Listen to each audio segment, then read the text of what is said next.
Hello friends, आप लोग कैसे हैं। उम्मीद करते हैं आप लोग ठीक होंगे, आप लोग हेल्दी होंगे। फिर से क्वेश्चन किया गया है कि जो टोमेटोज़ होते हैं वो जब कच्चे होते हैं तो ग्रीन कलर के होते हैं, फिर पक जाने के बाद वो रेड कलर के क्यों हो जाते हैं। तो चाहे टोमेटो हो या चिली हो, मिर्च की अगर बात करें तो वो भी ग्रीन रहता है। फिर उसके बाद अगर आप उसको ज़्यादा दिन तक लगाए रहेंगे, पेड़ उसमें प्लांट में लगा रहेगा, तो फिर क्या होगा कि वो भी कलर चेंज कर देता है और रेड कलर का हो जाता है।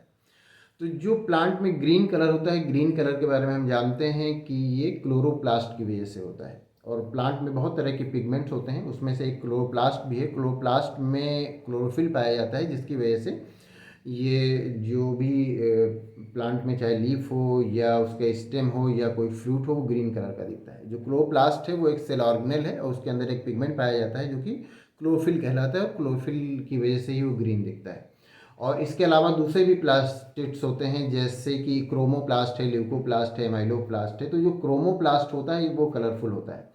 तो जब ये क्लोरोप्लास्ट क्रोमोप्लास्ट में चेंज हो जाता है, तब उसके बाद टोमेटो या कोई भी फ्रूट है उसका कलर ग्रीन से रेड हो जाता है।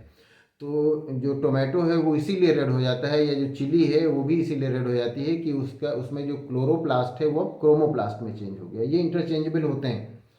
ये जो प्लास्टिड्स होते हैं ये एक दूसरे में चेंज हो सकते हैं। तो इसीलिए जो क्लोरोप्लास्ट है वो उसका वो चूँकि क्रोमोप्लास्ट में चेंज हो गया, इसीलिए जो टोमेटो है वो पहले ग्रीन था और अब वो हो गया रेड कलर का, क्योंकि उसका क्लोरोप्लास्ट क्रोमोप्लास्ट में चेंज हो गया। तो इसके पीछे का रीज़न यही होता है। आपने पोटैटो देखा होगा कि वो जो पोटैटो का ट्यूबर होता है वो कई बार ग्रीन हो जाता है।